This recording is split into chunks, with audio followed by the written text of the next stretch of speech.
E aí, turma, tudo bem com vocês? Mais um episódio aqui do Quem Podcast, toda quinta-feira, 11 da noite na TVC, sempre com a personalidade da mídia e do esporte cearense, e toda semana aqui no canal do blog e no YouTube. Por isso eu peço para você já deixar sua curtida, seu comentário, se inscrever no canal, estamos chegando lá nos 30 mil. E hoje, meus amigos, eu trago uma pessoa que, para mim, sabe aquele trabalhador mesmo que faz e que ninguém às vezes sabe reconhecer?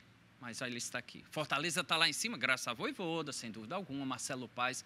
Mas se não tiver um alicerce, sei não, viu? E está aqui o alicerce. Júlio César Manso, que honra, viu, amigo?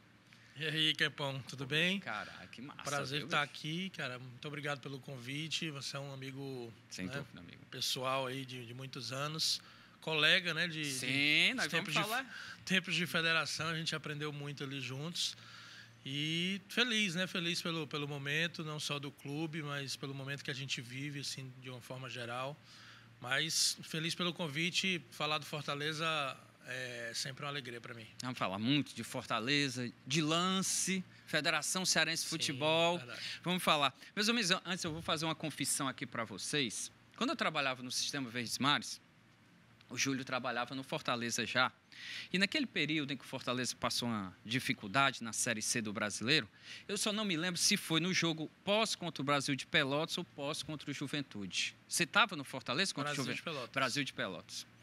E eu falei com o Júlio, querendo saber, né? Como repórter e tal, com tudo. Júlio, rapaz, o que foi que aconteceu, cara? E ele disse uma frase que até hoje é muito marcante para mim, um negócio assim que até hoje eu nunca esqueci. O Júlio falou: amigo, Kempão, eu realmente não sei, porque a gente fez tudo, cara, a gente fez tudo que podia ser feito. A gente adiantou pagamento de salário, pagou premiação, logística, tudo foi feito para que o time pudesse subir. E, cara, eu só posso acreditar que Deus tem reservado alguma coisa boa para nós lá no futuro. Essa frase eu nunca esqueci, amigo. E aí eu lhe pergunto, você parece que foi um profeta. E hoje eu acredito que essa coisa boa chegou, né, amigo? Pois é, eu lembro bem dessa época, né? Lembro bem dessa nossa conversa também, porque esse era o sentimento de quem viveu aqueles anos, né? A gente acaba falando até muito, né, desse período, porque foi um período realmente muito difícil na história do Fortaleza. E a gente acompanhou de perto ali dentro alguns desses anos. E o sentimento era esse. Nós fizemos, né, tudo que foi possível fazer, principalmente... eu acho que esse sentimento em 2014, 2015, 2016, né, que eu já não estava mais, mas a gente sabe que o clube fez tudo certo no sentido de estrutura, a estrutura que era possível, claro, na época. 2015, quando a gente conversou no mata-mata, o clube fez um investimento de logística, ficou uma semana no Rio Grande do Sul, treinando... e fez realmente tudo que podia fazer, mas não era para acontecer. Naquele momento a gente não entendia, mas hoje eu acho que dá para entender claramente. Eu costumo dizer, a gente não tem como adivinhar, mas eu costumo dizer que talvez se o Fortaleza tivesse subido em 2012, quando teve a oportunidade contra o Oeste ali, ou até antes, talvez tivesse batido e voltado, ou não tivesse permanecido muito tempo, a gente não sabe, né? É um talvez, porque não tinha estrutura, não tinha uma condição, talvez, de se manter muito tempo numa Série B e, né, nem pensar numa Série A. Mas hoje a gente entende realmente que o clube, né, tinha que trilhar tudo isso até para valorizar esse momento. E uma coisa que a gente comenta muito internamente, né, o Palheta está aqui, né, todo mundo que trabalha no clube há muito tempo, que a gente comenta que as pessoas que hoje estão no clube, principalmente o staff, e aí vai a nível de liderança também, porque o Marcelo Paes é o símbolo disso, estavam nesses momentos também, entendeu? Então, realmente a gente tem que valorizar o que a gente está vivendo, é algo histórico. Esse período, né, de 2017 para cá, de todo ano uma conquista, todo ano um crescimento, né, não é por acaso, como a gente fala sempre, foi algo realmente que está sendo mostrado. Hoje o Brasil todo está falando, mas é algo que é conquistado praticamente diariamente, né, com o trabalho que é feito diariamente no PC. Júlio, o cargo de supervisor, você está lá, você foi durante muito tempo gerente de futebol, assessor de imprensa. Especificamente, obviamente, eu já sei, né, que já conversei com você, para saber o que é o cargo de supervisor, mas muita gente não sabe, não tem noção do trabalho gigantesco que você faz. Porque se algum jogador não viajar, vão botar a culpa em você. E o Vojvoda, você já foi elogiado publicamente pelo Vojvoda, pelo Marcelo Paes, justamente por esse trabalho que você faz. É um trabalho, é um cargo muito antigo no futebol. Na verdade, quando eu era gerente de futebol, né, principalmente nessa década aí que a gente falou, a estrutura do departamento de futebol no Fortaleza, por exemplo, era diferente. Tinham 2 pessoas, né, às vezes 3 ali com o diretor de futebol. Verdade. Hoje nós temos no departamento, com o Marcelo e com o Alex, são 6 pessoas no total. E aí a gente tem, obviamente, uma divisão de tarefas muito maior, porque também há uma demanda muito maior de trabalho. Então, o supervisor de futebol, né, meu cargo específico, ele é responsável pela logística de viagens, né? Talvez o que demande assim maior responsabilidade, porque um clube faz 50% dos jogos na temporada fora de casa, que é o normal, né? Jogos de ida e volta, então o normal é você fazer 50% dos jogos fora de casa. Então, isso aí, hoje em dia no futebol, tem muita relação com desempenho, muita relação com tudo que é preparado pela comissão técnica. Se você faz uma viagem ruim, você coloca a perder aí toda uma semana de trabalho. E são muitos detalhes realmente que envolvem uma viagem. Tem clube, né, na Série A que tem 6, 7 pessoas nesse departamento. Lá a gente tem eu que sou responsável, mas a gente tem um departamento de futebol que todo mundo se ajuda e trabalha juntos, né? Mas no dia a dia, fora a logística de viagem, a gente é responsável também pela questão da documentação de contratos, atletas no BID, né, regularizados. E o dia a dia, toda a logística do dia a dia de treinamentos e jogos, né? Então, tudo que você imaginar de logística de treino, de jogo, passa por nós, pela supervisão, pelo departamento de futebol como um todo. Hoje a gente tem um Boeck, né, tem um Daniel, tem um Bruno que é o executivo, fora o Marcelo e o Alex, e a gente trabalha no mesmo setor, né? Quem conhece é uma sala só, então a gente se ajuda o tempo todo, um está colaborando com o outro. O próprio Marcelo e o Alex, né, são muito participantes de todos os detalhes, porque estão todos os dias na nossa sala. Quando você fala participantes, é de questionar, perguntar, sugerir. Exato. De a gente, obviamente que as coisas operacionais, elas funcionam muito normalmente já, porque é um trabalho, uma viagem, por exemplo, é preparada muito pela comissão técnica e por mim, né, como então, responsável você é diretamente ali com o Vojvoda? Diretamente com o Vojvoda e com o Luiz, que é o preparador físico, que os detalhes do dia a dia a gente vê sempre com o Luiz. O Vojvoda é muito a parte técnica, a parte de campo, mas claro que as coisas principais ele opina, ele decide junto. E quando eu digo que o departamento de futebol participa, é uma dúvida sobre um hotel, é uma dúvida sobre um campo de treinamento, às vezes um compartilhar ali, a gente tem uma ideia juntos. Então a gente trabalha de forma muito dinâmica, não tem burocracia, não tem vamos fazer uma reunião para decidir isso. As coisas são dinâmicas, são rápidas e a gente tem já algo automático, mas que, né, jamais cai na rotina, né? Isso eu acho que é um segredo assim do trabalho do supervisor. Hoje a gente não só participa de cursos, como também, às vezes, ministro palestras para supervisores novos. E a coisa que a gente mais fala é isso, um supervisor de futebol jamais pode cair na rotina de achar que o seu trabalho é automático. Não, todo dia você tem que viver com intensidade.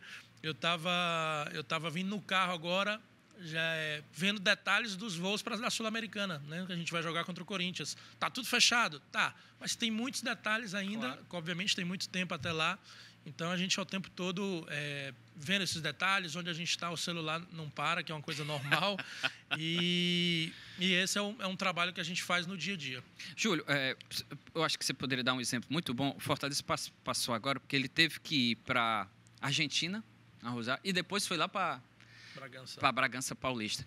Então, assim, ele não é Buenos Aires, né? Uma coisa é ficar ali em Buenos Aires, né, e tal, mas você tem um deslocamento ainda para uma cidade, até chegar a Rosário, e não é São Paulo, você tem um deslocamento até o interior. Eu queria que você pudesse me dizer, como é que você consegue fazer isso aí? O que é que você faz de diferencial? Você antecipa muita coisa, e você falou do Vojvoda, obviamente, quando você diz professor, aí eu só queria entender assim, quem é que define, quem é que volta para Fortaleza, Valdo? Às vezes você pode opinar e dizer assim, professor, eu acho melhor a gente ir direto para Bragança, porque lá tem Atibaia, tem um campo melhor, se a gente voltar para cá, a gente pode gastar. Eu queria que você pudesse só... Quem decide, né, quem está no topo da decisão na parte técnica é o Vojvoda, né? Mas ele é extremamente democrático, digamos assim, porque ele ouve a comissão técnica dele toda, Em alguns, até contar um segredo assim, em algumas decisões ele praticamente faz votação. Ele tenta conversar bastante para que a decisão seja unânime, porque um vai convencendo o outro do que é melhor. Às vezes, a maioria das vezes, eles conversam entre eles, né, os 6 da comissão ali principal, que a gente chama, que são os 5 argentinos, mais o psicólogo que é mexicano, e né, muita gente acha que é argentino também, mas eu achava mexicano. Que era, é mexicano. É mexicano, Christian, e participa também, eles tomam as decisões. Muitas vezes a gente participa junto, no momento com eles, eu e o Boeck, principalmente, nessa parte, porque ele gosta de ouvir a opinião. E essas decisões, por exemplo, vai ficar direto, vai... Né, tem algumas coisas que são claras. Por exemplo, a gente jogou quarta-feira em Rosário, ia jogar sábado em Bragança. Mesmo que alguém não quisesse, era impossível a gente voltar para Fortaleza. Isso aí é uma coisa, uma decisão já tomada, digamos assim. Quando saiu a tabela, a gente já sabia que seria dessa forma. Os detalhes, aí sim a gente obviamente resolve com a comissão técnica. Hoje a gente tem um nível de investimento, até pela posição que o Fortaleza está, e pelo olhar, né, da diretoria, de todo mundo que compõe assim, o corpo diretivo do Fortaleza, um olhar profissional, a gente tem um investimento em logística muito alto. Né, principalmente se comparado com os últimos anos. É um investimento que ainda não é igual, claro, ao investimento dos maiores clubes do Brasil, mas é um investimento que cresce ano a ano. Acho que esse é o olhar principal. Né? Todo ano o investimento com logística cresce. Então a gente pode fazer, por exemplo, para Rosário um voo direto. A gente evitou esse deslocamento Buenos Aires-Rosário, que dá 2h30 de ônibus, isso pesa numa viagem. A gente fez uma viagem direto para Rosário. Você falou aí como é que é o planejamento. Ele é feito sempre com muita antecedência, a não ser quando as tabelas não ajudam. Ok. Saiu a tabela, então você já... Saiu a tabela, a gente já planeja no outro dia praticamente, né, todos os jogos que estão ali programados. Quando saiu o play-off e o sorteio, que era Inter ou Rosário, a gente já sabia as datas bases, já sabia que iria para Porto Alegre ou para Rosário. Então, a gente trabalhou nas duas frentes. E aí, quando decidiu o Rosário, a gente, né, praticamente, a gente cancelou o hotel. Né, tudo que a gente tinha feito com Porto Alegre, a gente, obviamente, se voltou para Rosário. E nessa viagem específica, a gente teve ajuda, claro, total dos argentinos, porque os nossos argentinos são de Rosário. Isso, né? Eu já ia perguntar. Eles foram à cidade dele, foi uma viagem diferente mesmo, a gente sentiu muita emoção neles, porque estavam os familiares, não só direto, mas familiares próximos. Né? Você imagina, você vai jogar na sua cidade, né? Imagina um brasileiro, um cearense daqui, vai trabalhar fora, e daqui a pouco tem um jogo decisivo contra o Ceará ou contra o Fortaleza aqui. Vai ter muito familiar, muito parente, muitos amigos de infância, e eles viveram isso com muito profissionalismo, mas também com muita emoção. Então, claro que nos ajudaram a tudo com relação à estrutura, com relação à logística, à programação. E depois a gente foi para São Paulo. No Brasil é um pouco mais fácil, digamos assim, porque a gente tem conhecimento, obviamente, de todas as cidades. A gente já jogou em Bragança várias vezes. Então, a gente tem conhecimento do hotel, do translado, né, da distância entre o hotel e o estádio, do aeroporto. Então, fica muito mais fácil de planejar, mesmo quando é uma viagem longa. E existe esse feedback com alguns clubes, Júlio? Por exemplo, você vai jogar, sei lá contra o Corinthians, você treina, você pode treinar, geralmente Fortaleza treina no CT do Palmeiras. Quando é o contrário, né, vai jogar contra o Palmeiras, às vezes treina no CT do Corinthians. Como é que vocês fazem isso aí? Existe essa liberdade ou essa intimidade com alguns dirigentes de clubes que ajuda muito? Hoje a gente tem, né, hoje o futebol ele evoluiu assim de uma forma tal que os clubes hoje todos têm contatos, principalmente nessa área da logística. A gente tem um grupo no WhatsApp, né, que é uma coisa normal, assim, com todo mundo, com todos os responsáveis pela logística de cada clube. Ah, é? A gente está no mesmo grupo, a gente se ajuda muito. Né? Existe um pool, né, de clubes, acho que 9 clubes da Série A, que são atendidos por uma empresa de receptivo, né, que é a Offside. A gente tem contato, né, com essa empresa. E aí a gente tem um grupo que tem Palmeiras, tem São Paulo, tem Inter, Grêmio, Corinthians, Bahia. E ali a gente se ajuda com relação aos hotéis, com relação a informações de fretamento, né? E às vezes é uma coisa informal, a gente encontra o supervisor de outra equipe, daqui a um mês eu vou jogar em Criciúma, como é que foi o fretado para lá? Olha, tem cuidado com isso, né? Atenta a esse detalhe, o hotel você tem que ter esse cuidado aqui na parte de entendeu? Então, há essa troca de informação e isso é algo assim feito de forma muito profissional. Os clubes se ajudam porque a gente, né, o que eu enfrento no Fortaleza, os supervisores dos outros times passa pela mesma situação. Esses dias, quem está na Copa do Brasil agora nas quartas de finais, a CBF demorou um pouco a divulgar a tabela, né? Não sei se vocês perceberam, mas foi uma semana só para os primeiros jogos. E eu acompanhei o drama dos supervisores que não sabiam se iam jogar fora, se iam jogar em casa, fretamento. Teve um deles que falou, estou há 3 dias sem dormir, um supervisor de um clube grande, né? Estou há 3 dias sem dormir porque eu não sei para onde a gente vai, daqui a uma semana. Né? E a gente trabalha com antecedência muito grande, né? Não é uma reserva. Às vezes um torcedor, um conselheiro, um amigo liga e fala, Júlio, quando é esse jogo tal, porque eu estou aqui correndo para comprar a minha passagem. Eu falei, pô, é a tua passagem. Tu imagina uma delegação com 50 pessoas, né? Você imagina o nível de preocupação. Então a gente tem que ter esse cuidado. É muito raro, mas é angustiante quando a gente vai jogar em um lugar e fala, não tem hotel. Já aconteceu isso? Acontece às vezes por conta de eventos grandes. A gente vai jogar contra o Fluminense no Rio, por exemplo, em novembro, vai ter G20 no Rio. Nossa. A gente tem Nossa, tu já está pensando lá em novembro? Não, em novembro a gente já tem os hotéis fechados. Nossa. E aí o que é que acontece? Os hotéis que a gente...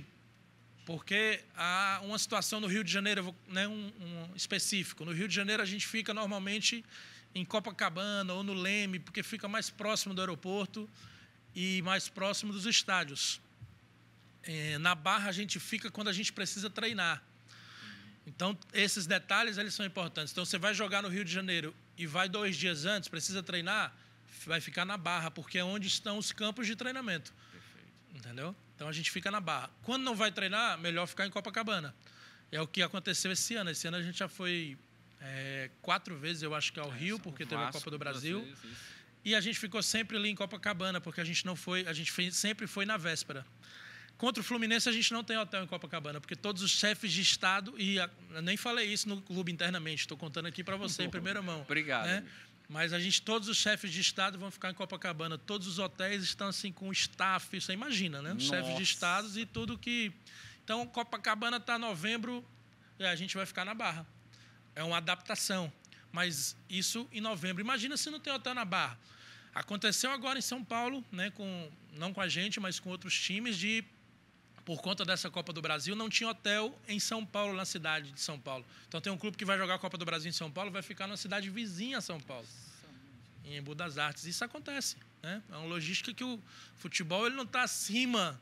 A gente tem uma relação ótima com os hotéis, mas a gente tem que reservar, tem que ser feita uma coisa com antecedência. E esse cuidado cabe ao supervisor e a gente procura realmente, né, trabalhar de uma forma que a gente não seja surpreendido. Júlio, essa parte de alimentação com os hotéis, vocês conversam antes com eles? Existe todo um cardápio ou é o nutricionista lá que vai? Ou você mesmo também, gente, eu preciso disso aqui, eu preciso que seja café da manhã, pelo amor de Deus, vocês não me ajudem pela manhã. A minha delegação chega às 7 da noite. Eu preciso que a gente tenha um jantar 10 horas. Você também passa por isso? Eu já peguei uma época, né, para o torcedor entender assim, que... Já peguei uma época no Fortaleza que a gente chegava e era o que tinha no hotel. Porque o clube não tinha condição nem de exigir. Né?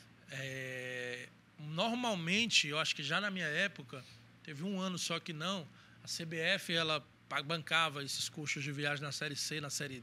Acho que até hoje na Série D, na Série C. Isso. E talvez na Série B também, não sei como é que funciona hoje, mas a CBF ela bancava a parte de alimentação, ajuda com transporte e tal. E aí, quando a CBF bancava, o clube não pagava. Então, a gente não pagava 1 centavo a mais de nada. O que a CBF pagou? Não, esse é cardápio aqui, tá ótimo, é isso. Então a gente chegava no hotel muitas vezes e não tinha... Eu conto às vezes isso para a comissão técnica, eu falei, olha, funcionava assim. Porque hoje, como é que... Né? Falei do passado, agora como é que funciona hoje? A gente tem um cardápio que é montado pelos nossos nutricionistas, né? Pelo Thiago e pela Bruna. O cardápio, obviamente, padrão, mas que todos os jogos, né, eles vão analisando até para ter uma rotatividade no cardápio, para não ser sempre a mesma coisa. Então, é algo estudado. Às vezes a gente olha e pensa que é fácil fazer. Né? Não, será que eu copio e colo aqui e tal? Não funciona assim. Né? A gente está falando de um nível altíssimo de profissionalismo, de rendimento, onde tudo interfere. Todos os detalhes são importantes. Essa é uma frase que a gente está ali na nossa sala, todos os detalhes são importantes, contam para você ganhar um jogo. E a gente trabalha no futebol para ganhar jogos, né? Essa é a realidade. Então, o Thiago e a Bruna fazem um cardápio, a gente encaminha, obviamente, para o hotel. E aí, a nossa parte é fazer orçamento, é fazer negociação em cima do cardápio que está ali apresentado. Hoje não tem esse negócio, olha, está muito caro, vamos tirar aqui um pouquinho dessa... Tira aqui essa carne. Não existe, né? A gente tem que fornecer para os atletas o que a nossa nutrição está pedindo. Então, há um investimento muito alto também na parte de alimentação. Mas a gente vai para hotéis também que são acostumados a receber delegações. Os clubes, né, do Brasil, né, os maiores também ficam nesses hotéis. Então, há uma relação muito profissional. O nosso nutricionista chega antes no hotel para a primeira refeição. Normalmente, quando a gente chega, é uma refeição, é um lanche, é um jantar. E ali o nutricionista já está em todas as refeições. Né, se você chegar, o Thiago já vai estar lá. Ou a Bruna, quando ela viaja, vai estar lá na sala de refeição, participando de tudo, vendo tudo que está sendo servido, provando antes. Meu Deus! Nas viagens internacionais, a gente leva o cozinheiro, porque tem detalhes que, né, por mais que a gente seja muito bem atendido fora do país, mas é diferente. Né? A gente vai para Buenos Aires, o arroz e o feijão são diferentes. Total. Né? É diferente. Eu estou falando de dois itens que são muito consumidos por atleta de futebol. E aí a gente leva o cozinheiro, costumamos levamos para a Bolívia, para a Venezuela, para o Paraguai, para a Argentina agora, para o Uruguai. Então, é algo que faz parte e é tratado, né, com muito profissionalismo. A questão da alimentação, eu acho que é prioridade, assim, quando a gente fala em viagem, quando a gente fala em hotel. Falamos de nutrição, de hotelaria e viagem, amiga. Essa parte de fretar avião, que também não deve ser fácil, ainda mais porque o custo é lá em cima. Se pudesse falar um pouquinho dessa parte de fretamento, você que lida diretamente com a companhia? Sim, né, eu que faço o contato com a companhia. Hoje a gente tem uma relação muito boa com todas as companhias aéreas. Pode falar, a gente tem um específico aqui, claro, pode falar, aí, né? claro. É a Gol, né? Que é a Gol, que a gente costuma brincar que é a companhia do futebol, porque ela tem uma relação, né, comercial até com a CBF, de patrocínio, de seleção brasileira. E os clubes que a CBF banca as passagens, né, das Série C, D, eu acho que a B também, é tudo com a Gol. A Série A, cada clube banca a sua logística, né? A CBF ela não disponibiliza, então o clube banca a sua logística. E obviamente, a gente viaja, a maioria das viagens com a Gol. Porque é quem tem, né? As outras companhias também nos atendem quando a gente precisa, mas a Gol ela tem uma visão diferente para o futebol, né? E aí os preços do orçamento, dos fretamentos, os valores, eles são sempre melhores com a Gol, pelo menos tem sido até hoje. Então a nossa relação é uma relação muito profissional. A gente tem um investimento maior, como eu falei hoje no Fortaleza, para voos fretados, principalmente quando a gente tem conexões. Em voos comerciais a gente vai jogar em Cuiabá, por exemplo. A gente tem que ir para Brasília, ou para São Paulo, ou para Goiânia, para chegar em Cuiabá. E aí a gente tem o fretamento. Para a gente jogar no sul do país, também são voos com conexão. Conexão talvez seja a pior parte de uma viagem, porque você pega um voo, você tem que descer, andar, ir para um outro portão, pegar um outro voo. Há um desgaste. E a gente fala assim, às vezes, para uma pessoa comum, é simples, né? Total. Eu também não sinto muito, eu sinto um enfado, mas só que o atleta ele treinou naquele dia, normalmente. Sim.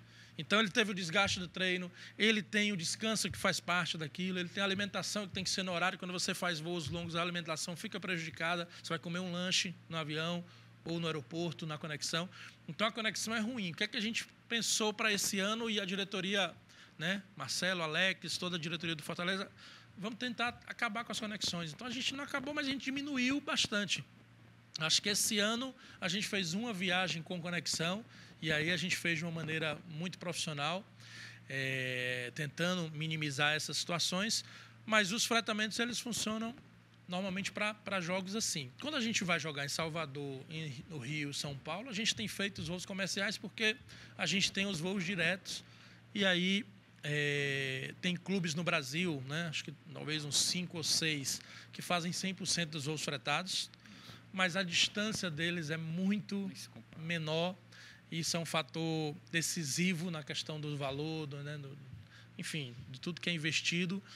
Mas eu acho que hoje a condição do Fortaleza para voos, né, para fretamentos, para o que o clube dá, é algo que realmente a gente está num nível muito bom.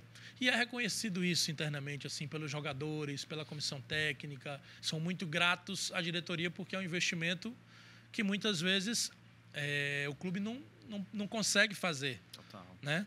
Você hoje tem um jogador que você tem um salário ali de 200 mil. Você queria ter um jogador que pagasse 1 milhão. O clube tem orçamento a cumprir. É a mesma coisa do fretamento. A gente queria viajar todos os voos fretados, mas nós temos orçamento. São valores que saem do caixa, são valores que são... Então, a gente tem que cumprir e a gente tem um trato com a diretoria financeira. A gente está no meio ali. Financeiro, presidente, comissão técnica. E aí a gente vai tentando ali fazer com que todos fiquem satisfeitos e que o Fortaleza seja o maior beneficiado.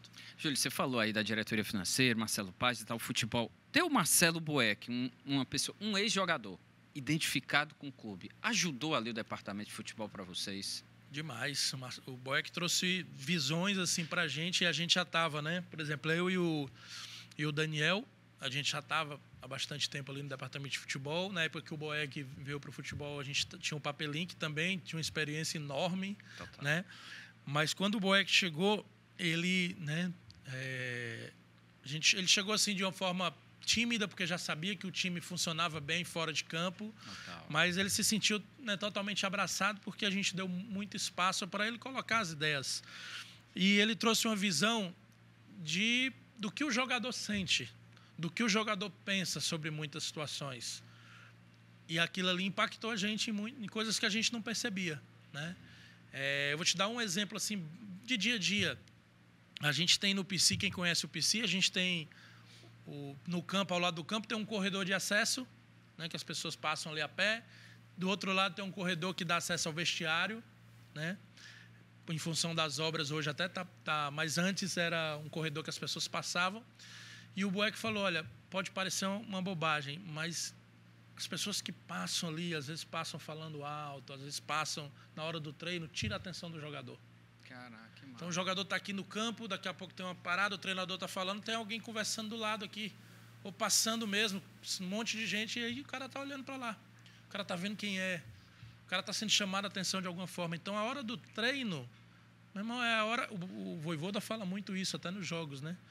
O dia tem 24 horas, o treino dura 1 hora e meia. Tem que ser a hora mais importante para o jogador do dia, cara.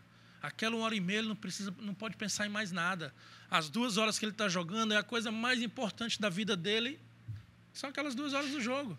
Depois ele tem as outras coisas, mas o Vojvoda fala muito isso e é uma lição mesmo. E é uma lição que a gente tira assim, olha, a hora que eu estou planejando uma viagem é a hora mais importante do dia para mim.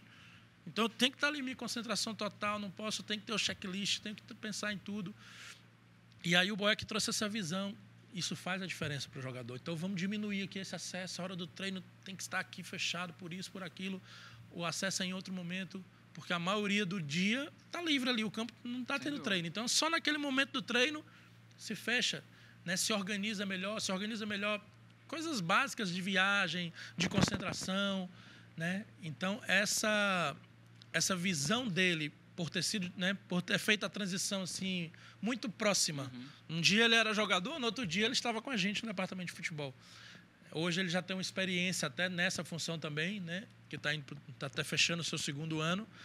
Mas é muito importante você entender quem estava ali nas 4 linhas, quem está nas 4 linhas. E o Fortaleza, a gente tem esse sentimento. A gente ouve o jogador. A gente quer que o jogador se sinta realmente confortável. A gente tem essa relação muito próxima com os atletas nesse sentido.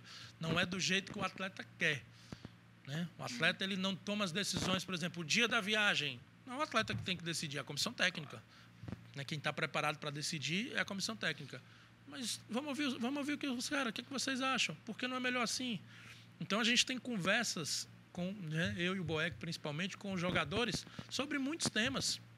A gente foi para Criciúma, por exemplo, né, contar esse bastidor aqui rapidinho. A gente foi para Criciúma, o jogo na quarta-feira à noite. E a gente precisou viajar segunda, 6 horas da manhã. Porque era o único dia que tinha avião. Fretamento não é a gente paga e tem um avião a hora que quer, não é um táxi. é a hora que a gente tem um avião, então a gente tenta se adequar. Quanto mais com mais antecedência a gente consegue ali o melhor horário. Mas o jogo de Criciúma ele foi marcado numa quarta-feira, né? Porque era um jogo atrasado, da terceira rodada, então foi marcado ali numa quarta-feira. A gente chamou os jogadores, os capitães, né? 6 ou 7 líderes do grupo e falamos, olha, temos que viajar às 6 horas da manhã. Temos a opção de viajar na terça, eu vou para o Rio de Janeiro, Florianópolis, 3 horas para Criciúma. Temos a opção de viajar segunda direto para Jaguaruna, que fica a 30 quilômetros de Criciúma, descansar, treinar na terça. Não tem nem o que pensar, Júlio. Vamos segunda, 6 horas da manhã. Os jogadores foram unânimes. Então, a gente tomou uma decisão ali com o grupo, porque é importante ouvir a opinião deles nesses casos específicos. A gente tem uma relação muito boa e o Boeck é muito importante nisso, porque os atletas respeitam todo mundo, mas respeitam também um cara que estava ali com eles há pouco tempo, que entende o sentimento deles, que passou pelas mesmas emoções, pelas mesmas circunstâncias. Então, isso fortalece muito ali a decisão a ser tomada. Júlio, e assim, é óbvio, todo clube... Eu, inclusive, perguntei ao Alex Santiago aqui sobre essa relação de você ter pessoas competentes em cada área, mas que torcem Fortaleza, né? E aí eu perguntei para ele se isso também era importante. Sem dúvida, ter o amor é muito importante. Você convive com pessoas que são... O Boeck é um desses. O executivo chegou agora, o Bruno. Como é que vocês tratam isso? Porque todo clube tem um executivo. O Corinthians agora, o Fabinho Soldado e tal, sempre estava em outros lugares. Então, assim, eu queria que você pudesse me dizer assim, o quanto isso ajuda e o quanto vocês passam para ele. Ó, você está chegando aqui, mas se sinta abraçado. Como é que vocês fazem esse trabalho de relacionamento com um cara que está de fora para chegar e entender a essência do clube? Nesse caso, Campão, eu acho que o mais importante é vivenciar o dia a dia. Acho que é mais importante do que qualquer palavra. Boa. Qualquer jogador que vem de fora, membro da comissão técnica, isso eu digo porque a gente tem membros da comissão, apesar da comissão técnica, o staff local ser muitos de cearense, a gente tem pessoas de fora. Vou te dar 2 exemplos aqui. A gente tem o Thiago, nutricionista, que a gente trouxe em 2021 do Grêmio. Ele era nutricionista do Grêmio. E tem o Adriano, que é fisiologista, que veio da Chapecoense, mas já trabalhou em vários clubes, América Mineiro, Paysandu, né? E é mineiro. O Thiago é gaúcho. Eles estão desde 2021 no clube. Hoje eles se sentem totalmente abraçados, né? Ontem a gente fez até um chá... Né, todo o staff fez um chá de fralda surpresa para o Thiago, que vai ser pai pela primeira vez. E ele falou isso. Ele falou, cara, impressionante como o Fortaleza é uma família. Não é falar, é viver. Entendeu? Então, eu acho que isso vale também para o Bruno, né, que chegou esse ano, para todas as pessoas que chegaram no clube, que chegam no clube, elas percebem que o Fortaleza é uma família. Eu acho assim, que o principal num profissional é a sua capacidade, é o seu profissionalismo, é a maneira como você lida com as coisas, como você decide, é a sua postura profissional mesmo. Isso é o principal, né, em qualquer situação, a sua competência. Mas torcer Fortaleza faz uma diferença imensa em muitas situações. E o clube hoje tem uma sorte, digamos assim, de ter um presidente que é torcedor de arquibancada, um CEO, né, que todo mundo chama de presidente também, que é o Marcelo, que é torcedor de arquibancada. No departamento de futebol, a gente tem eu, o Daniel, que também vivenciamos a arquibancada, o Boeck, que está aqui há muito tempo, né? O Bruno chegou agora. Mas a gente tem muita gente no clube que tem histórias para contar de arquibancada. Isso é um sentimento que a gente, né, que não tem como escolher. Não é? Um dia a gente pode trabalhar em outros clubes e ser esse profissional e exercer ali a nossa profissão, né, de forma competente e tal. Mas trabalhar no Fortaleza é diferente para quem tem esse sentimento, porque o zelo é maior, existe o vínculo afetivo, né? E eu vejo isso nas 2 referências que a gente tem no clube a nível de direção, que é o Marcelo Paz e o Alex, né, que vivenciam com a gente esses momentos. Um dia o Fortaleza pode ter um CEO, né? Um dia no futuro, daqui a 10 anos, 20 anos, um CEO que não vai torcer Fortaleza. E o cara pode ser um profissional espetacular. Mas ter hoje um CEO, ter hoje um presidente, ter hoje pessoas no clube que torcem para o Fortaleza, eu acho que realmente é algo assim decisivo no sentimento que as coisas são tratadas, na alegria nas vitórias, em comemorar talvez pequenos feitos. A gente comemora cada vitória com muita alegria, não importa onde ela seja, a gente tem a comemoração, a gente tem a alegria, cada gol para a gente é muito importante. Eu acho que o sentimento de arquibancada, ele está dentro de nós, né? Eu há muito tempo não vou à arquibancada, sou profissional de futebol há muitos anos, mas o sentimento, o que eu passei na minha adolescência, quando criança, tá tudo dentro, né? O amor, ele existe e isso é familiar, né? Tem pessoas da família que convivem com você e todas essas pessoas que eu falei também têm, obviamente, famílias então é uma relação que eu acho que é muito forte. Falar em família, né? Você é de uma família que a maioria é tricolor. É óbvio que tem alvinegros também, né? O Carlos, seu irmão, que é Ceará, inclusive trabalha no clube lá. Essa relação também, eu acho que acaba contagiando para todo mundo. E eu imagino que todos devam torcer muito para você, né? Porque além de torcer pelo clube, você ter um irmão, um familiar muito próximo, que está lá dentro, eu acho que deve trazer não só um amor maior, uma torcida maior, mas eu acho que um vínculo bem maior, né? Sim, é forte isso. Eu sinto uma emoção muito grande porque sei que a minha família, eles falam muito isso. Nós somos Júlio Futebol Clube. São de tricolores, a maioria, né? A gente tem alguns alvinegros e a gente conviveu com isso desde criança. E isso é importante também, porque eu cresci num lar, a maioria era de tricolores. Quando a gente junta primo, sobrinho, tios, aí claro que tem muitos alvinegros, mas de muito respeito e muita brincadeira, claro, como toda família, né? Claro. Como amigos, todo mundo que, né, é Fortaleza tem amigos que torcem Ceará e o contrário, mas há um respeito muito grande, então eu cresci com isso, né? Cresci com essa identidade de respeito. Mas eu sei, né? E aí eu escuto muito isso dos meus familiares, de pessoas que muitas vezes nem eram muito ligados em futebol, mas que hoje torcem para o Fortaleza, que vibram nas vitórias, que vão aos jogos, né? Eu tenho 2 sobrinhos, na verdade, eles são filhos da minha sobrinha, né? A irmã do Renato, a Yara, que mora em Goiânia. Os 2 filhos dela foram nos jogos do Fortaleza ano passado, são crianças e são apaixonados pelo Fortaleza, né? Veem todos os jogos. Um tem 5 e outro tem 3 anos. Eles veem todos os jogos. Assistem, né? Ela manda áudio para mim assim, tio, o menino virou fanático. E o pai deles torce para o Bahia. Eu falei, não, mas daqui a pouco eles vão mudar para o Bahia até pelas cores. Não, eles torcem em Fortaleza. Eles gostam do Fortaleza, usam a camisa, obviamente, que a gente deu, que a gente presenteou. Então, isso é muito legal. Uma relação familiar, realmente, que, como você falou, fortalece muito o vínculo. Júlio, você falou aí, eu falei dessa parte do profissionalismo, porque eu queria chegar num rapaz aí chamado Juan Pablo Vojvoda, porque parece, Júlio, que ele chegou... Eu não vou falar da parte técnica, parte não, que ele para mim, eu até falo aqui nos programas e tal, nos comentários, que para mim ele é o melhor treinador. Fazer o que ele está fazendo em Fortaleza é um negócio fora do comum. Fazer o que o Abel, por exemplo, que é o outro concorrente dele, tal, que sempre falam, com o Palmeiras, com o orçamento que o Palmeiras tem, é bem diferente. Mas a gente percebe que existe uma relação que parece que ele virou um torcedor do clube, né? Ele parece ser, e ele parece ser um cara, uma vez você disse essa frase, cara, foi o ser humano mais incrível que eu consegui encontrar assim, nesse meio de futebol. Que você pudesse falar um pouco dessa relação que você tem próxima com ele e realmente esse dia a dia dele, né? Parece que ele virou um torcedor e é um negócio assim que... E contagia, né? Contagia porque os torcedores... Eu fiz um vídeo agora, ele falando sobre o povo cearense. A torcida ficou encantada.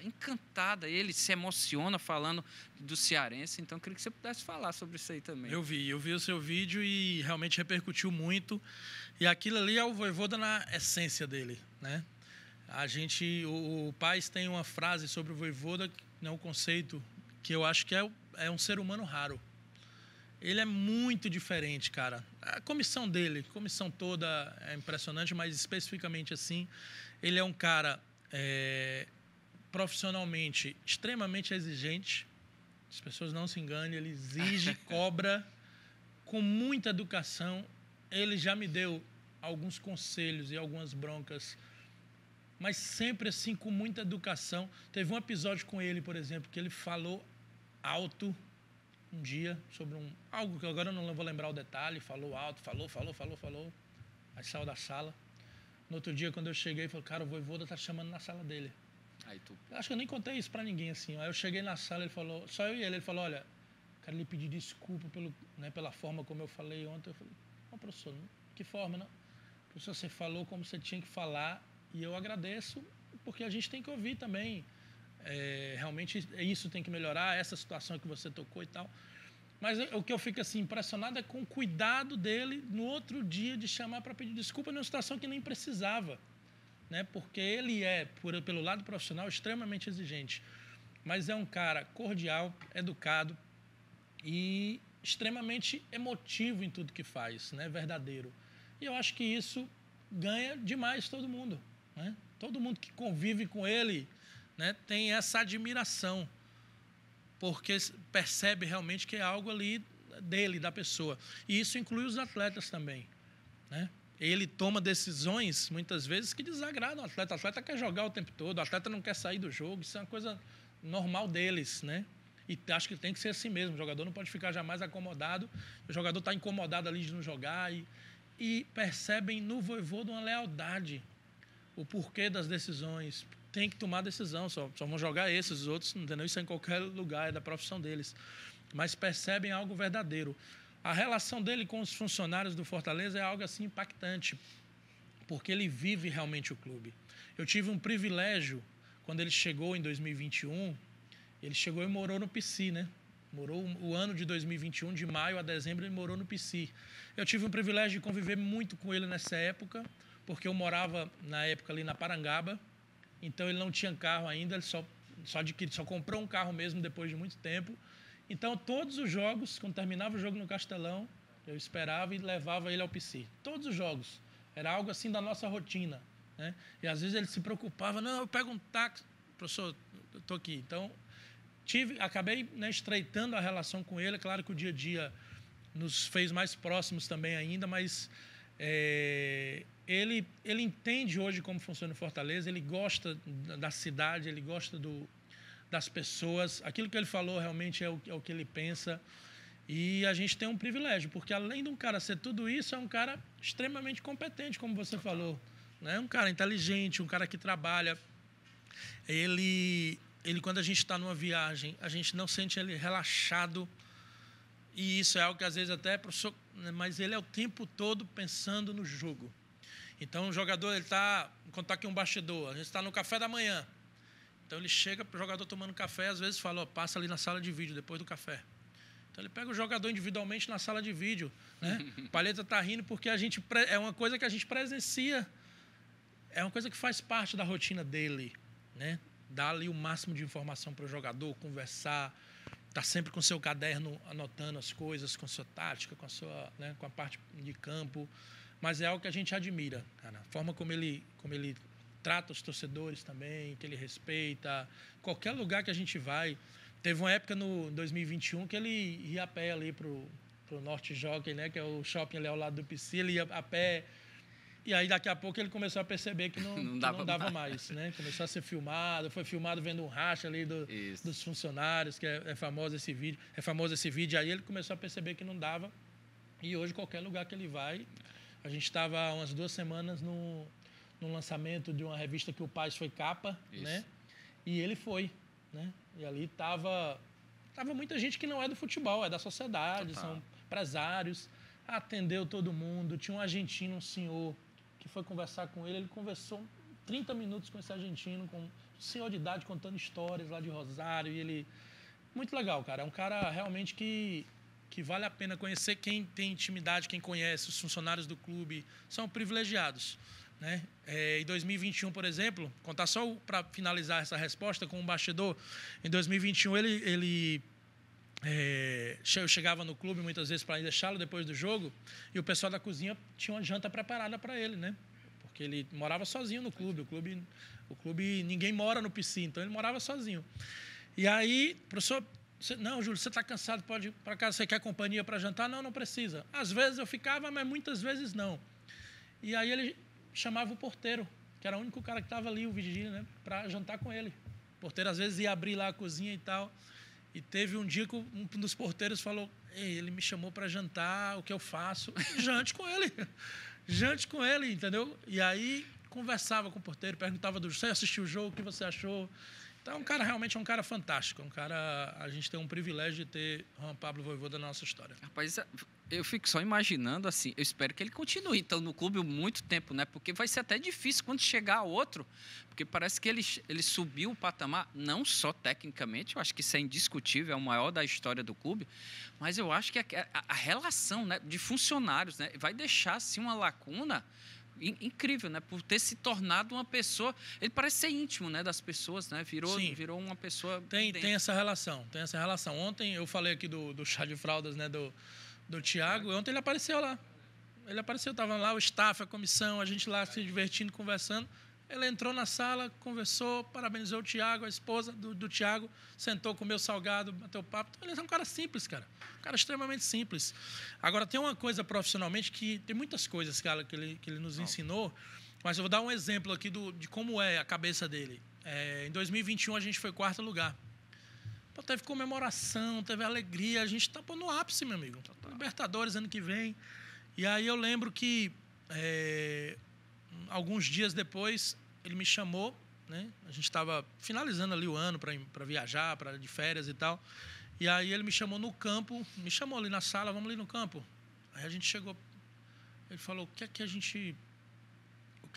Não, isso aqui está muito bom, não tá? Eu falei, tá, professor. Tá muito bom, e o ano foi ótimo, tá maravilhoso. O que é que a gente precisa melhorar? Quero que você me diga agora 5 coisas que a gente precisa melhorar aqui, olhando para cá. E aí eu fiz exercício com ele. Eu falei, professor, na minha cabeça estava tudo ótimo. E aí o exercício foi, não, será que a iluminação não pode melhorar? Essa iluminação acho que é um pouco antiga aí. Serve, mas é antiga. Então, iluminação. Eu acho que esse campo aqui, que é um campo auxiliar, ele não é nivelado no campo do principal. Tem ali um desnivelamento ali. Nivelar. Fisioterapia, eu acho que um dia... Fisioterapia. Então, a gente anotou ali até mais de 5. E aí foi passado depois, a gente passou depois, quando ele conversa com... Não conversa só comigo isso, ele faz isso com várias pessoas. E aí a iluminação foi trocada, o campo foi nivelado no outro ano, melhorou isso, melhorou aquilo. Agora, a semana passada, ele chamou eu e o Daniel, né? A gente estava ali na lateral, o Daniel Pessoa, a gente estava na lateral do campo, falou a mesma coisa. Falou, a gente ainda precisa melhorar algumas coisas. Sempre. Então, é um cara que nos ensina que você está no ápice, você é o líder do campeonato, você tem coisas para melhorar. E eu acho que essa é a visão mesmo, né? Hoje eu entendo isso claramente, que tem que ser assim. Mas ensinado, aconselhado, e eu falo sempre para eles da comissão, nível de exigências. Às vezes a gente não concorda com algumas coisas, isso aí também é natural. Claro. Né? A gente vai para uma reunião com ele, esse voo tá... Não, professor, eu acho que esse voo é ok. Eles não acham, mas eu acho. E aí a gente vai argumentando.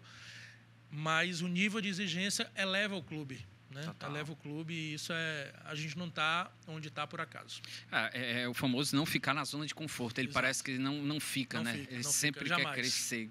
Incrível isso. Pô, Júlio, voltando a falar de você, obviamente, que você teve um período, o Júlio falou do profissionalismo, mas, pô, Júlio, você foi chefe de registro, né, da Federação Cearense de Futebol, que é uma profissão, é uma função do nível mais alto e muito importante, pouca gente sabe, meu amigo. Sem você, um jogador não entra em campo.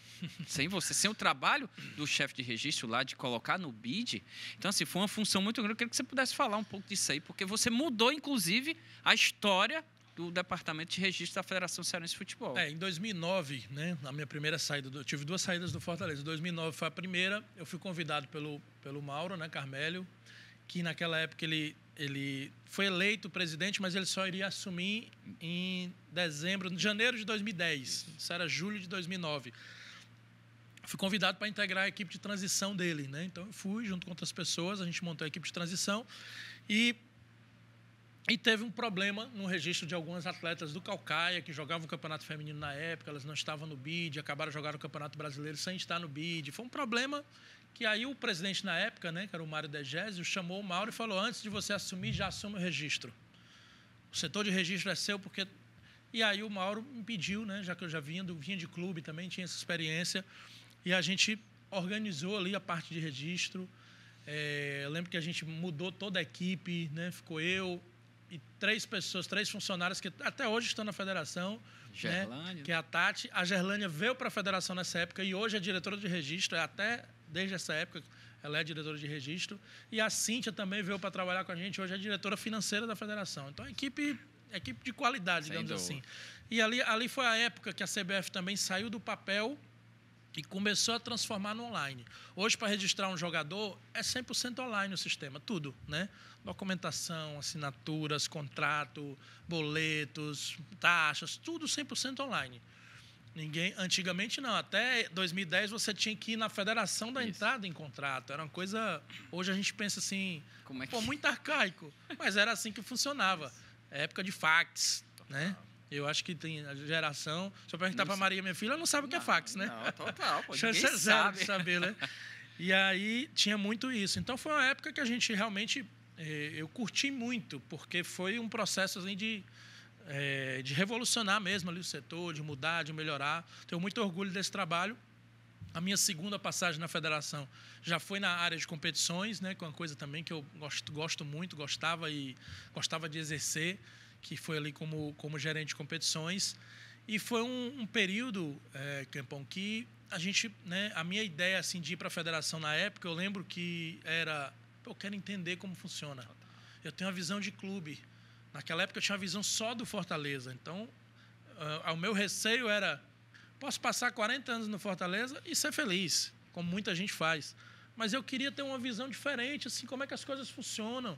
Né? E aí a ida para a federação também teve esse objetivo e foi muito bom, porque ali passei a conviver com clubes, passei a entender como é que é o futebol de verdade, né? Porque o futebol de verdade no Brasil não é o futebol da Série A. Total. Né? O futebol da Série A é um futebol de elite, é uma coisa que nós somos privilegiados de estar vivendo isso.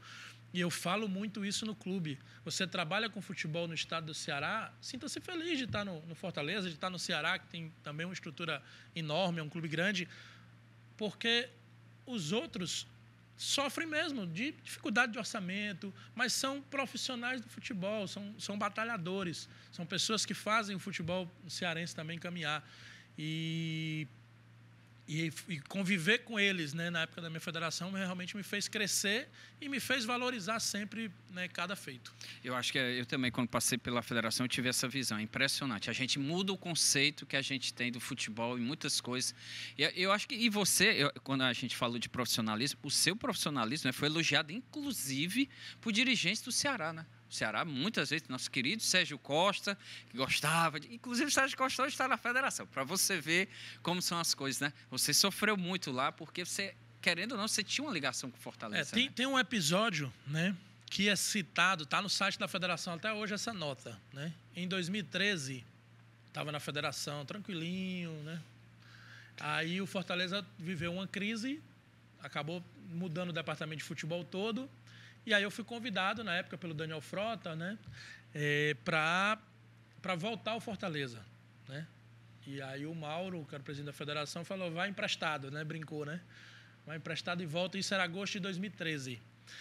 E naquele dia, lembro até hoje assim, que era o último dia de inscrição na Copa do Brasil e o Ceará precisava regularizar Marcelo Nicásio. E a regularização ainda não era 100% online, então o Ceará tinha que mandar um documento para a federação e tal. E a gente demorou, era uma renovação, na verdade, o Marcelo Nicásio era do Ceará, mas o contrato ia terminar e tinha que renovar antes do último dia, porque senão o contrato ia vencer. E aí eu fiquei na federação, né? Esperei, obviamente, até o final do expediente, assim, até depois do final do expediente da federação, até o final do BID, para receber o documento do Ceará, regularizar o Marcelo Nicásio. E eu já sabia que no outro dia eu iria para o Fortaleza. Isso é uma coisa normal, tinha que ser, né? Mas está no site da federação a nota. Quando eu saí da federação, né, quem fez a nota, o Mauro, a equipe na época, eles fizeram questão de registrar isso. Até o último momento esperou para regularizar um jogador do Ceará. E é uma coisa natural. Quando eu trabalhei na federação, não tinha camisa. Eu continuei torcedor do Fortaleza. Era torcedor do Fortaleza, porque isso é para sempre. Mas ali eu era muito profissional. Na época da federação, a gente trabalhou muito juntos em vários jogos do Fortaleza, em vários jogos do Ceará. Eu tenho orgulho de ter trabalhado em vários clássicos no campo ali e nunca ter me envolvido emocionalmente, não ter participado. O que você torce é seu, né? Mas na função eu tenho uma consciência tranquila assim, de que sempre exercer de forma muito profissional. O pessoal está me avisando que já estamos encaminhando. Eu disse, pô, dava para a gente... pô, tem tanta coisa aqui. O Júlio é como ele, torce seleção brasileira, viu, meus amigos? Então, assim, queria muito falar sobre seleção, que é a nossa seleção. Sim, torço. Tá. Para deixar registrado, eu torço mesmo, torço para a seleção, visto camisa, não só na época da Copa, mas é uma paixão que eu tenho de criança e valorizo muito isso. Eu queria que você pudesse falar, Júlio, na sua visão, eu queria que o bate-papo fosse bem maior aqui para a gente poder falar. Mas, Júlio, na sua visão, por favor, eu sei que você torce Fortaleza, eu sei que você trabalha no Fortaleza, mas você torce seleção. Por que você acha que alguns jogadores, por que a turma lá debaixo do mapa, Dorival, que é seu amigo, Dorival é seu amigo, Júlio trabalhou junto com o Dorival. Por que o pessoal não enxerga muito aqui a gente, hein? Por que alguns jogadores realmente... Pô, o Ederson precisou ir lá para o Atalanta para ser convocado. Ele jogou... Eu acho que ele jogou muito mais bola aqui do que naquela época, né, quando ele foi convocado lá do Atalanta. Acho que é muita questão da confiança. O trabalho da seleção não é fácil, né? Porque é diferente de tudo que a gente conversa até isso no clube, né? Para mim, o futebol é feito do dia a dia. E a seleção não é, porque não tem dia a dia. Os jogadores chegam lá, você monta ali, treina um pouquinho para jogar. Então o treinador ele tem que minimizar isso como jogadores do máximo da sua confiança, né? Que ele sabe que vai dar algum retorno. Mas eu espero que isso realmente mude um dia, que a gente possa ter jogadores convocados, né? A gente continuando nesse nível. Eu acho que é uma coisa que vai acontecer naturalmente, né? O olhar acho que ainda é diferente, mas eu acho que o principal, na minha visão, né, assim, de futebol, é de que o treinador ele conta com atletas do máximo da sua confiança. E isso acontece com a seleção brasileira também. Uma pena. Estamos caminhando para o final. Júlio, que vocês... Esse Fortaleza aí, só para fechar. O Alex Santiago, quem foi que deu uma entrevista há pouco dizendo... não, foi o Sacha. O Sacha deu entrevista há pouco aqui. Não, eu quero os dois. Eu quero os dois títulos aí. E aí dá para pensar mesmo, só para finalizar mesmo. Tem alguém que não queira? Acho que todo mundo quer, né? Não tem esse negócio de escolher não, né? Vocês não vão... Tem. A gente aprendeu com o Vojvoda e no Fortaleza a gente vive o dia a dia, cara. Não é clichê. A gente vive o jogo. O jogo pra gente lá do Campeonato Cearense contra o Barbalha em Juazeiro, a viagem foi a mesma seriedade, o mesmo profissionalismo como a gente vai jogar contra o Flamengo no Maracanã. Não muda. Isso, acho que isso faz o Fortaleza hoje grande mesmo, porque esse é o profissionalismo do próximo jogo, de vivenciar o próximo jogo. Claro que a torcida está pensando na Sul-Americana, no Corinthians, nos jogos. A gente está pensando no próximo jogo, cara. A gente vive isso no dia a dia. É algo assim que às vezes é frio, porque a gente saiu de um jogo no Castelão comemorando, no outro dia de manhã a gente está no PC pensando no próximo jogo, não tem euforia, não tem comemoração porque nós ganhamos o jogo. Não, o jogo de ontem já ficou para trás. Eu acho que isso vai continuar sendo assim. E vamos ver o que Deus tem reservado para a gente esse ano. A gente está na briga, só em estar nesse momento aí, nessa condição, é algo que nos orgulha muito. Só para fechar o lado pessoal, dona Juliana, será que Maria vai ganhar um irmãozinho ou não vai, meu amigo? Você já tá enrolando um bocado, viu, rapaz? Quem sabe, né? Vamos ver o que Deus tem reservado para a gente, mas é algo que a gente sonha também, claro, né? Você viveu isso, essa emoção agora há pouco tempo. Eu tenho uns sobrinhos, né, com idade, né, com 2 anos, com 1 ano, então criança realmente é algo formidável. E a Maria é uma das que mais cobra, viu? Eu imagino. Ela cobra, ela sonha com isso também. Quem sabe um dia vai chegar. Mas a estrutura familiar, no mundo que a gente vive, nessa loucura aí de profissão o tempo todo, de trabalhar o tempo todo, essa estrutura familiar é fundamental e quero agradecer, né, não só a Juliana e a Maria, mas toda a minha família pelo apoio, por tudo que me proporcionam. Sem dúvida. Mais uma vez, amigo, muito obrigado por estar aqui, cara. Eu espero que você tenha gostado do bate-papo, porque, como eu lhe disse antes, é só uma resenha, vamos conversar sobre o seu trabalho, sobre o trabalho de Fortaleza. Espero que você tenha gostado mesmo, porque, para mim, foi espetacular. Eu vou dizer o que eu já disse para outros. Quando a gente termina aqui o programa, a sensação passou tão rápido, a gente precisa de uma segunda parte. Eu espero, depois de novembro, né? Vamos esperar, ou depois do dia 8 de dezembro, né? Quem sabe você não venha para cá de outra forma, com outras estrelinhas por aqui, aí dê tudo certo e a gente conversa mais. Pode ser, amigo? Se Deus quiser. Eu espero que a gente termine o ano realmente bem, né, feliz E a gente pode, claro, marcar um outro papo. É sempre uma alegria estar com você, ser um amigo pessoal, né, que eu tive a oportunidade de trabalhar juntos, aprender bastante e a gente mantém essa relação aí até hoje. Show de bola, amigo. Obrigado. Obrigado mesmo. Esse foi Júlio Manso, gente, supervisor do Fortaleza. Espero que vocês tenham gostado, porque, olha, é sempre bom. A gente sempre tenta trazer aqui uma personalidade da mídia, do esporte cearense. Eu espero que vocês tenham gostado. Então, se você chegou até aqui, eu tenho certeza que você gostou. Então, deixa seu like, deixa sua curtida. Se você não se inscreveu no canal, se inscreva, compartilhe esse link, porque eu tenho certeza que toda semana vai estar aqui uma personalidade estilo Júlio Manso, 11 da noite na TVC e aqui no canal do blog. Até a próxima, gente. Obrigado.